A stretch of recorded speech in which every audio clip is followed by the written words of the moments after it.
The problematic prince. Erna and Pavel broke from a friendly embrace and made an appointment to meet up again next week at the latest.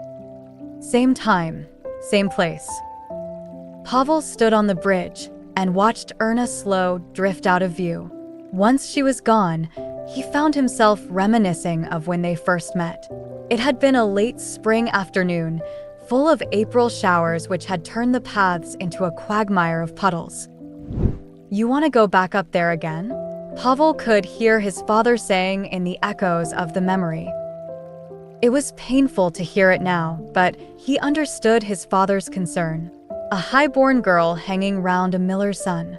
She was like a little sister to him, and there was nothing that was going to happen between them, but it seemed like no one else understood that.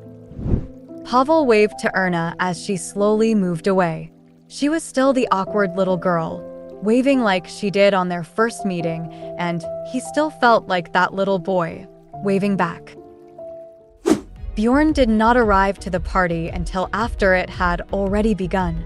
He was the only guest to come from Schubert Palace, even though the others had been given an invite. Leonid and Louise decided not to come, which was no surprise to Bjorn. The pair were not very fond of the social gatherings of the Marchioness of the harbor. "Oh, Bjorn, come here," the Marchioness called out when she saw him. "Today, please don't make any problems. I know what a little rascal you are." The Marchioness gave Bjorn a playful wink. "I hope you will live up to my expectations." Bjorn gave a non-committal grunt and returned a playful smile. If there was anyone who wanted the party to end safely, it was the Marchioness of the harbor, the hostess of the gathering. Bjorn had no intention of causing trouble. The Marchioness was drawn away by other arrivals before Bjorn got caught up in idle chit-chat, so he stationed himself at the buffet table and scanned the faces in the room. There were the familiar faces that always seemed to make every social gathering going. There were a couple faces he did not recognize, probably out-of-towners vaticinating in the city, and then there was her. Bjorn caught her soft, warm smile within a crowd of young men vying for her attention. Erna Hardy. She was standing next to the window in the corner of the room, no doubt to restrict the avenue of attack from the young suitors. They seemed to flock to her without relay and try to strike up a conversation.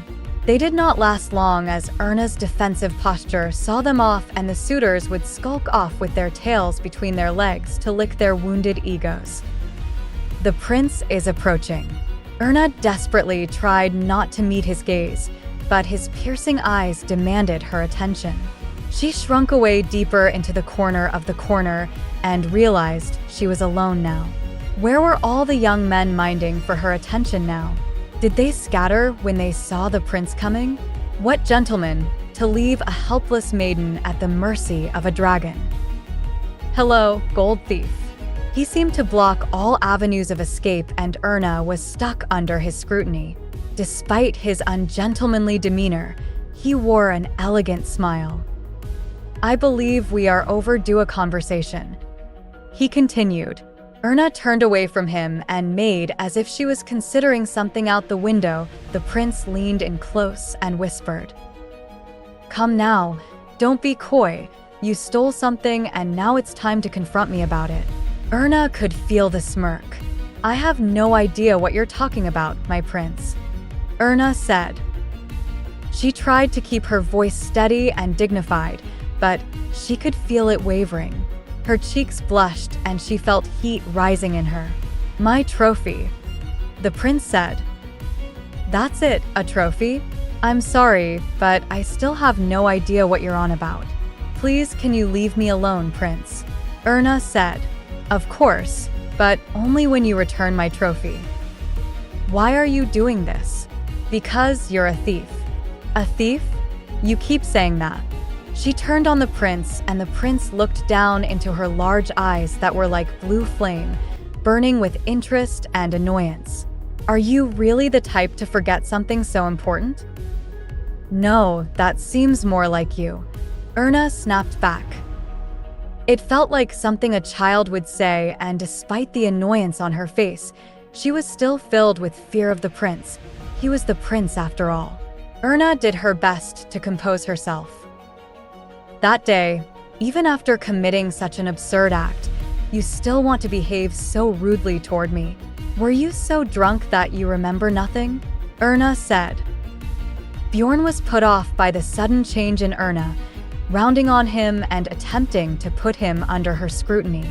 He nodded his head indifferently. I remember, Bjorn said. I remember the fountain in Terrace Square. I remember everything. You remember, Erna said, her stern gaze melting a little. I must apologize, Miss Hardy, I have overstepped. It's not entirely my fault, Bjorn said. He was suddenly being overly polite and even bowed his head slightly. He was being impeccably courteous and yet surprisingly arrogant. Now it's your turn, Bjorn said. Contrary to Erna's smirking expression, Bjorn remained calm. It was a thorn that overwhelmed Erna. Are you really suggesting that I should apologize to the prince? She was confused and could not hide the tremble in her voice. She wanted to run away from the situation. The urge to run was so overwhelming that there was no room to worry about anything else. That is the polite thing to do to the person you assaulted with a trophy and then ran away with said trophy, Bjorn said. That's ridiculous. That everything fell away in that instance. The anger, the shock, and the fear. Even as she tried to rebuke the prince, she was forced to recall the memory. It was a long golden stick. She had grabbed whatever was to hand and hit the prince with it. After that, she ran, but she had failed to drop the stick. Was that really a trophy? It wasn't until she was long clear of the square that she realized she still held the stick in her hand. She threw the stick away in disgust and ran all the way back to the Hardy mansion. She never looked back. So the thing the prince was claiming to be his trophy was probably now lying in some bush somewhere near Terra Boulevard. If someone had not found it and thanked their lucky stars. I threw it away, Erna said softly, ashamedly. My trophy? You threw away my trophy? Erna shrunk away from the prince. She shivered at his rhetoric. On my way home, I threw it away into some bushes, Erna said. The straight flush that had stolen the golden antlers looked about ready to weep. Bjorn seemed to stare down at Erna for an age, not saying a word, not moving, just looking down at her. Bjorn stood up straight and adjusted his jacket when the orchestra signaled the start of the first dance. Shall we, Miss Hardy, let's go first. Bjorn offered his hand. What? Erna said. She was caught in the net of bewilderment and didn't know what to do. Bjorn was suddenly being very polite, and it gave the man a very creepy aura. Erna wanted to scream. If you refuse, people will grow suspicious and misunderstand, Bjorn whispered softly. Erna couldn't grasp the situation, and she felt like she was spiraling down into a deep hole. What was he trying to accomplish? One moment, he was behaving like he wanted to throw her into a prison for theft. Now he wanted to dance with her. Why wouldn't he just leave her alone? Dancing together at a party is nothing special. Bjorn motioned his head toward the dance floor, where several couples were already taking their place. But hiding in the corner, talking in secret, that will draw attention. His eyes locked onto Erna's once more. They seemed darker, more sinister. But Erna stammered. There is nothing left to say. You threw away my gold trophy, so let's dance. Bjorn gently took Erna's hand and escorted her to the center of the dance floor. Erna was powerless to do anything but follow. She caught the glare of Gladys as passed her. She glared at them like she had just caught her husband mid-affair. Erna could feel tears forming. Was it really gold? Erna said. Bjorn simply nodded. I'm sorry, I didn't know. I was just so shocked that day. I really didn't know. Really? She blubbed on. Bjorn's eyes narrowed as he looked down at Erna. Really? Yes. I will compensate you, I promise, Erna said. However I can. It's just a little difficult right now. Miss Hardy. Realizing that they had most of the eyes of the party on them, Bjorn suddenly burst into laughter, which shocked Erna, and she blinked away the tears. Fine, you can do that, Bjorn said mid-chuckle. Erna really did not like the idea of being in the prince's debt. She got the horrible feeling that he was going to use this for some bitter means. To be indebted is to create weakness. She knew that she would not be able to repay the cost of the gold. Bjorn knew that too. She practically told him, but she knew the rules of fair trade, and she would not let the poisonous prince take advantage of her. Bjorn looked down at the girl. His concentration was solely on her, and he almost lost a few steps during the dance. He could not get a read on Erna, and he suspected that this was all a calculated act. If so, Erna was the best actress on the continent. Bjorn could feel that Erna was tense, like she had the worries of the world on her shoulders, but she moved so freely. Bjorn thought it was probably the benefit of being so small and agile. So distracted, Bjorn almost clipped the back of his heels, and he concisely looked around to see if anyone saw his blunder. When he stared into those pools of blue fire, he realized she was staring right back at him, and her expression seemed to say, "Are you okay?" Bjorn smiled and nodded. "Good job, Miss Hardy." Without realizing, he looked over at Gladys, who shot him an evil glare that threatened to curdle his blood. He had used Erna as a screen against his ex-wife, but he got the feeling that he might have stirred the pot a little too much. The trophy will be reimbursed slowly. He leaned in and whispered to Erna. Erna looked at him in disbelief, but she wore a bright smile. Gladys used to wear a smile just like that, back in the early days of their relationship.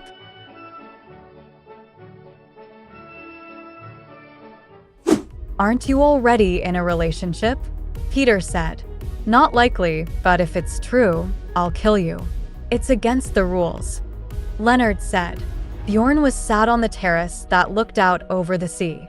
He was enjoying a little peace and a cigar when his betters came out to harass him over Erna. The music and laughter of the banquet hall was a faint din out here. Bjorn did not raise to the group's bait, as they tried to goad him into a response, so they changed the target of their mocking. "Weren't you chasing the young Miss Hardy, Peter?" said a young gentleman Bjorn was having trouble placing a name for. "Indeed, he was. You told me you sent her flowers," Leonard said. Peter's face flushed with embarrassment. "Yes, I even got this reply." Leonard wasted no time and snatched the letter from Peter just as soon as he took the letter out of his pocket. "First of all, I would like to thank you for the flowers. Off to a good start," Leonard mocked. "However, that's not good. However, I am unable to reciprocate the gifts that you have sent me and can only send you this letter in response. I'm sorry, but I think it would be too difficult for us to have tea together at this time. It would be best if you were to send flowers and cards to someone who does have the time for you." Leonard continued, "Once again, I would like to express my deepest gratitude in the flowers you have sent me and my deepest apologies." Don't laugh, you children. All relationships start out like this. The gander chasing the goose.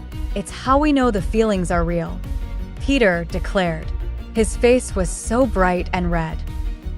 "Now look at this. Who's this bastard talking to Miss Hardy now?" Peter said. "Heinz's second son," Bjorn thought. Bjorn's eyes narrowed as he recognized the young man. He did not have a very good reputation, but he was still a better candidate than Peter Bergen, or even Count Leonard Lehman. "If you're hungry, then go and claim the steak. If not, then leave the pair alone. Erna knows her business." The others looked in shock as Bjorn uttered the words. "Our bet is a bet, and Miss Hardy must be about her own business." "So be it, forgive me," Peter said. Peter seemed to look at Bjorn with something resembling admiration for the prince's cool demeanor. Maybe it was that nonchalant that women found attractive. The group devolved into another tirade of bickering and playful arguing. Bjorn would interject with his opinion now and then, but for the most part, he was absent from the conversations. "Can we talk?" came a feminine voice sometime into the night. The group of lads turned and parted like the Red Sea to reveal Gladys. Bjorn let out a breath. "Yes, of course, princess," Bjorn said. They moved to a discreet corner of the terrace, which was not very discreet at all, and anything more than a low whisper could easily be overheard. Bjorn stood and faced out toward the sea. Gladys approached under the gaze of the young lads and couldn't help but feel like a child about to be punished. "I'm sorry for being rude to you," Bjorn said when Gladys got close. "Are you going to use the girl like this forever?" Gladys said. "The girl?" Bjorn said. "That poor country girl you're using to torment me," Gladys said, anger lighting her eyes. "Her name is Erna, and you seem very sure of yourself to accuse me of using her." Bjorn smiled, but it was insincere, almost mocking. "In my eyes, that country girl is more beautiful than you, princess. She is kinder, if more naive than a princess, needless to say. Please don't do that. Don't hurt that innocent girl. We may have problems and we should keep it between the two of us," Gladys said. "I said it very clearly that day, princess. The deal was fair and you agreed. There is nothing left between us," Bjorn said. They did not shout at each other, or raise their voices even slightly. It was pointless in pouring out their raw emotions again, in a public display of embarrassment. The fact that there was nothing left to pour out made the situation more annoying for Gladys. "What if I were to offer you another deal?" Gladys said. She could feel tears starting to form. "Then maybe things could be different between us." The offer was a little unexpected, but had been on the fringes of Gladys' thoughts. She had always hoped she could return from being the sorrowful heroine. Bjorn turned as if he intended to leave a boring theater. "What deal?" Bjorn said. "The crown. I want to give back your crown, which you lost because of me." Tears welled and flowed. "I came back to Luchen for that reason. I wanted to apologize to you, to start over fresh." "You would return my crown?" Bjorn said, ignoring everything else Gladys said. "If you can change the public's mind by showing them that we can live happily together, you will be able to regain the throne. My father promised he will support us." Even as Gladys cried, her voice was clear and sweet. "I understand that forgiving me won't be easy. I don't really expect you to forgive me, but Bjorn, please give me a chance to atone. I don't mind that you hate me, so please don't turn away from me. Please." Gladys reached out and grabbed the cuff of Bjorn's sleeve. "You don't know how much I regret the mistakes I made when I was young and immature. As much as I did wrong by you, please don't punish me like this. Please?" "Really?" Bjorn said flatly. He did not try to shake away Gladys' grip of his arm. "Yes, I will try hard. I will keep praying and I will work even harder until your heart is relived. Can you do that?" Gladys looked up at him with puffy red eyes glistening with tears. Fine. Bjorn nodded as if understanding. Gladys' eyes twinkled with faint hope. "But what should I do, princess? The deal you suggest is impossible for me." Bjorn let out a sigh and shook off Gladys' grip like he was wiping away dirt. Gladys looked up at him with wide-eyed shock, tears streaming down her face. "Bjorn," she said softly. "My crown was not lost because of you," Bjorn said as he tidied his crumpled sleeve. "If I really wanted to protect my crown, there are plenty of other ways. I could just kill your child for one." What are you saying?" Gladys recoiled from the man. "It's such a simple thing to do. I could have given you medicine while he was still in your womb. It would have been a small thing to have said he was stillborn. The people would have been more sympathetic to me, the crown prince losing an heir. The tabloids would have called me the unlucky prince who lost a son and a wife. That would probably be the cleanest way, do you think? Bjorn was surprisingly calm, which sent a chill down Gladys' spine. That would have been the easy route if I wanted the crown, but I didn't. I gave up the crown on my own. I don't really want it. So how exactly do you think you could give it back to me? Bjorn's smile became cold as his words became sharp. What about Leonid? Would you make him give back the crown he received voluntarily because the Princess of Lars demands it? I don't mean that. Gladys blubbed. Do you think the throne of Luchen a fun little plaything, princess? Bjorn interrupted. No, it's not like that, please. Gladys tried to say. She was practically begging the prince now, forcing herself to endure the tears. If you want to have the crown prince again, then I suggest you find another kingdom. I hear the Queen of Bern recently died of old age. Maybe you could have a peek there, pick at her bones like the vulture you appear to be. Wouldn't Queen be better than a crown princess? Do you hate me so much that you must be so cruel? Gladys shouted, letting her tears free. Bjorn cocked an eyebrow as he passed his attention over the onlookers on the terrace and the would-be eavesdroppers in the ballroom. They all stepped back and tried to act as if they were about their own business. All except Peter and Leonard, who just stood with mouths agape. Bjorn marched out of the terrace and through the banquet hall. A buzz of commotion followed in the Grand Duke wake, but he did not care. Peter and Leonard went after him as he left the banquet hall. Bjorn never looked back. I was wondering where you were going in such a hurry. I found you, Miss Snob Hardy. The man smelled heavily of liquor. Do you have an appointment here with the Grand Duke, maybe? Hines sneered. Let me be, Mr. Hines. I don't think so. Robin Hines's hand flashed out and he snatched Erna's wrist, too quickly for her to avoid the move. Are men clowns to you, hey? He asked. Let go of my hand. Are you mad? You stupid woman. It's useless for you to chase the prince. You'd be better off showing me a little sweetness. The prince can't do anything, but you don't know. I might be able to buy you instead of the old man. I don't know what you're talking about. Let go of my hand. You don't know? For a second, Robin dropped his sarcastic tone. Your father is just the man to sell his daughter to anyone who brings a bundle of money.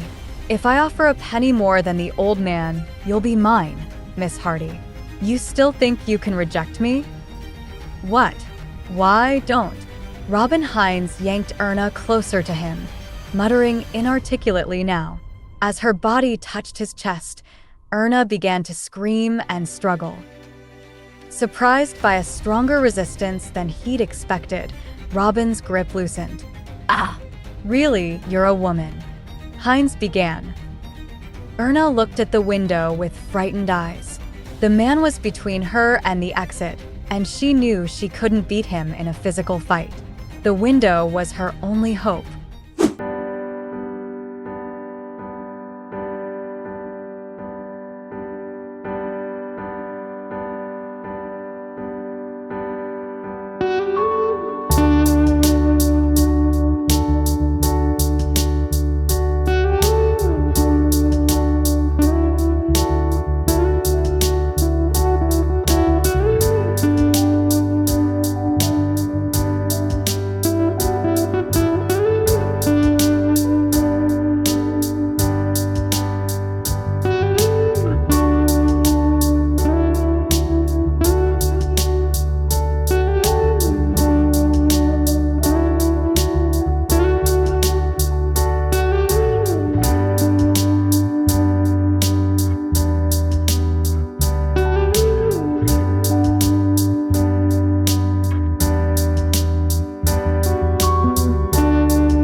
Miss Hardy.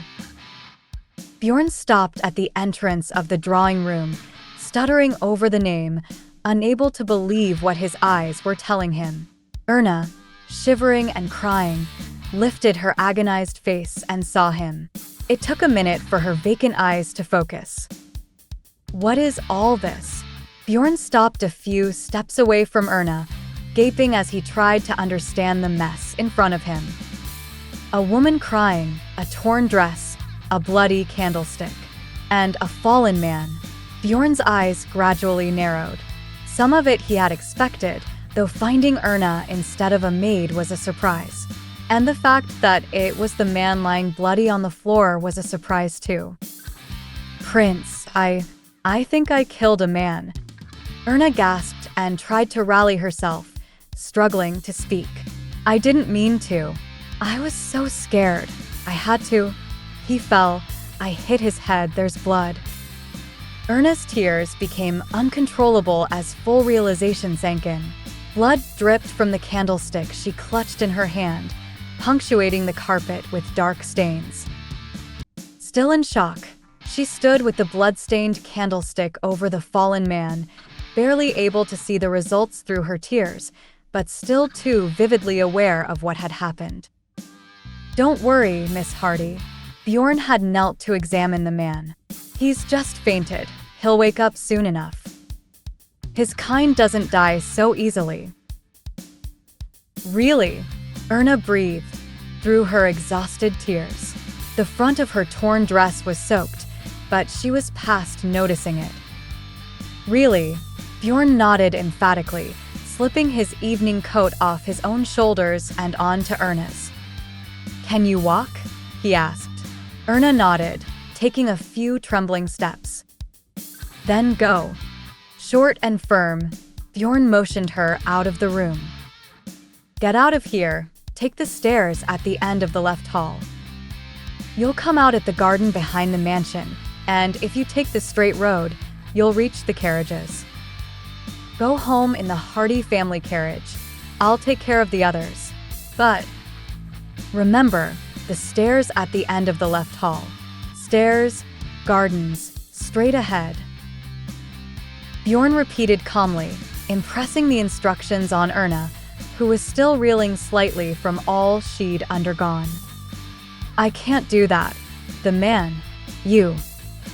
I'm a little to blame for this, aren't I? I'm just doing my part, Bjorn said. But, Prince. Don't worry, Bjorn grinned. I always get my debts repaid. Bjorn finished tying the sleeves of his coat around Erna's neck. Wrapped in his clothes, she looked ridiculously small. By the way, do you like boating? Bjorn's tone was relaxed, casual, asking questions that didn't fit the situation at all. What? Erna blinked, doubting her ears. But Bjorn still smiled at her with his inconsequent grin. You'll have to like it. What do you mean? That's enough, you'd better go now. Bjorn announced, glancing back into the drawing room at Robin Hines, who had stirred a little. Go, he repeated, cold and unsmiling now. Erna nodded her head through tears. The drawing room fell silent again once Erna's echoing footsteps left the hall. Bjorn looked scornfully down at the fallen man. He'd expected a jerk, of course, but he hadn't expected this idiot. How could anyone treat the daughter of a well-known noble family like this? He picked up the vase on the console. His steps approached the fallen man calmly and unhurriedly, without any hint of the dramatic situation he was in. Bjorn stopped as he reached the pool of red on the carpet, red from the blood that had dripped from Robin Hines's face. Despite the blood, though, the man wasn't seriously injured. The bleeding had come from a few scratches on the side of the head and mostly from his nose, where the candlestick had struck him hard. For a moment, Bjorn felt sorry for Robin, and he accelerated the waking process by pouring some of the vase's water onto his face. In a minute, Robin had regained consciousness, struggling to sit up and looking dazed like a drowning man. Hi, Hines. Bjorn said calmly, laying the vase back in its place. Robin Hines looked at him in confusion, trying to make sense of Bjorn's smiling face and the red candlestick in his hand. Hines rose to his feet in amazement, gradually coming to his senses. The roses that had been in the vase rolled on the ruined carpet. "I'm sorry if I went too far," Bjorn said. "What?" "But you didn't die, so it's all right. Don't you think so?" Bjorn laughed, tapping Robin on the head with the bloody candlestick. Robin's eyes widened as he began to understand what Bjorn was saying. "You crazy punk," he shouted, spitting blood.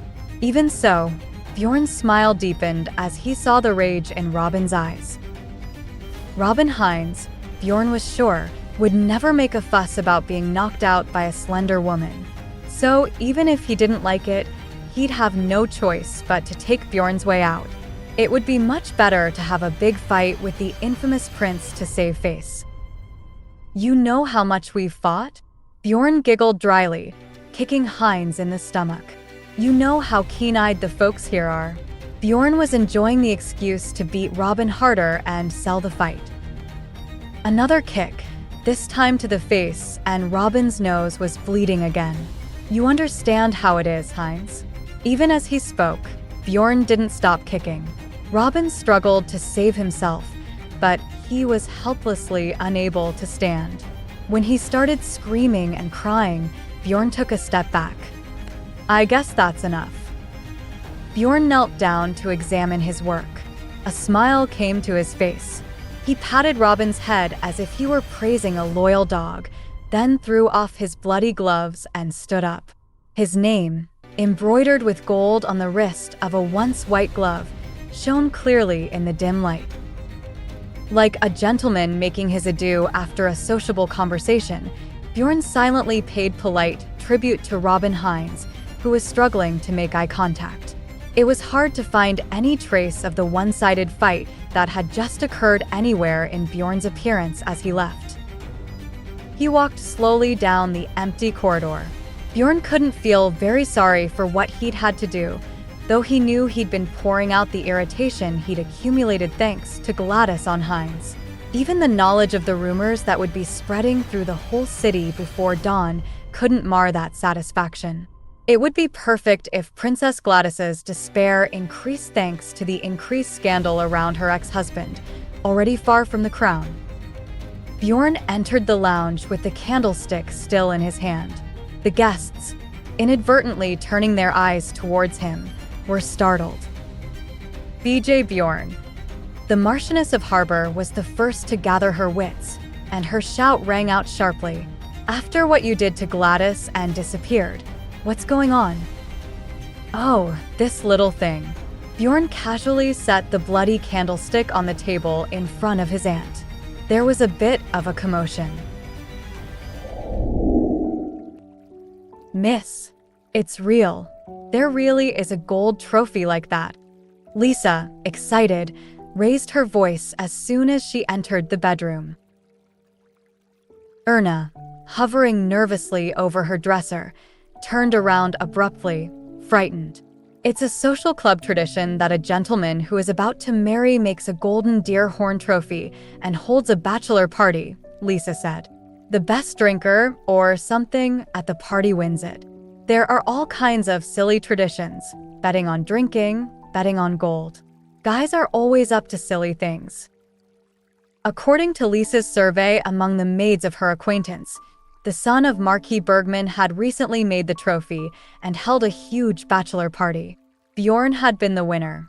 It was well known that Prince Poisonous Mushroom had swept away all the awards of the bachelor party and earned a new nickname, Hell's Deer Hunter. Lisa went on, telling all she had heard, and Erna's despair deepened. "But, miss, why are you curious about these antics?" Lisa asked doubtfully, suddenly breaking off her tale. Erna clutched her skirt with a start. I heard of it at the party. It seemed so strange, fascinating. I was curious, a little." "It's strange enough." Lisa nodded, not questioning the explanation. But Prince Poisonous Mushrooms is always up to something. Just lately, he's set the town talking again. It's a wonder the place is ever quiet, with all he does to stir it up. Lisa's tongue had already forgotten the trophy and moved on to the next piece of news. It's not enough for him to drink himself drunk. He even gets into fights. What a loser that man is. Oh, no, Lisa. Erna corrected, without thinking of what she was saying. He wasn't drunk. I'm sure he wasn't. She stopped, realizing that she couldn't explain. Oh, you don't know these drinkers, Mississippi, but maybe he fought someone who was doing wrong. Erna knew she should let it go, but she couldn't back down. No matter what sort of man the prince was, this time it was her fault, and she couldn't let him take blame, not if she could help it.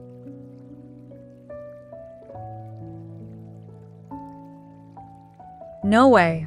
No matter how bad the Hines children are, it's not likely one of them was in the wrong in a fight with Prince Poisonous Mushroom. You keep taking sides with the prince, miss. Oh, I'm not taking sides. Only you can't make a judgment without knowing the whole situation. No. Lisa shook Erna. Don't be misled by his appearance. Poisonous mushrooms are always pretty, but do you know what happens when you eat them? Judy. Remember that, young lady. You'll die if you eat poisonous mushrooms. Lisa repeated herself as if she were speaking to the child on the brink of a new excursion, and she stopped only when she was called by another maid looking for her. Even as she closed the door behind her, she hissed another stern warning. You'll die if you eat it. Left alone, Erna sat helplessly in front of her desk. She had messed up all her work materials, but she couldn't get her mind together to straighten them out. The prince's face floated on a piece of cloth cut into petals. His face was on the shiny scissors, the flower vase, even on the bottle of dye. The only way to avoid seeing his face was to close her eyes. Erna owed the prince a lot, in more ways than one. The undeniable fact was weighing heavily on her mind. She made an excuse out of a walk and searched the path from the fountain to the mansion early in the morning, but not surprisingly, there was no sign of the deer horn trophy. Her last hope that the prince might have lied was shattered. Besides, she had put the guilt on him and run away like a coward. The more she thought about it, the more nervous and worried Erna became. She hurried to her closet, and the hand that reached for her tin money jar was pale and unsteady. What can I do? How will I ever repay it? Erna moaned, slumping to the floor as she groped inside the jar. Even if she sold everything she owned, she knew she wouldn't be able to buy so much as a corner of the deer horn. Although she knew it was pointless, Erna sat there for a long time and counted up what was in the jar over and over. The sounds of coins rolling in the tin clattered hopelessly. Bjorn drew the curtains and threw his carriage window wide open. The evening scenery, the city flowing past him with the speed of the carriage, was calming and relaxing. Bjorn leaned back deep into his seat, tired from a busy day, looking drowsily out at the riverside. The evening was peaceful. Fairbank was firmly established in Schubert's financial world, and his individual investments were making satisfactory returns. In a recent grand horse race, his own racehorse had won the championship. Bjorn wasn't interested in the races for their own sake, but the prize money brought in by his champion stallion was different. Life was going the way he wanted, so smoothly that he couldn't find any reason not to love this summer. All the more so since Gladys's presence was blurred by the excitement surrounding the beautiful sale Viscount Hardy was making. Bjorn spared a thought of pity for the girl whose father was busy arranging her marriage with the highest bidder.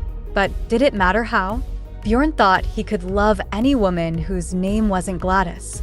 Besides, he had that bet on the boat rides during the festival, and he expected Erna to bring him a big profit. A smile of satisfaction, born of many things, spread across Bjorn's mouth as the carriage entered the bridge connecting the city and the Grand Duke's estate. Bjorn was willing to agree with anyone who said that this bridge was the most beautiful bridge on the Abit River. He wasn't an art connoisseur, but even in his eyes, the bridge looked nice, not surprisingly. No expense had been spared to make it as gorgeous as possible to commemorate his family's ancient victory. It was when the end of the bridge was coming close that Bjorn's eyes, distracted by the unfolding beauties of the Bridge of Light, suddenly narrowed. A woman stood under the granite pillar at the end of the bridge, a woman with a bundle in her arms, staring at his carriage. Erna! Bjorn exclaimed her name. He couldn't believe it, but it was definitely Erna, a lady dressed in countryside fashion. He felt like he'd just been handed a straight flush to win his bet.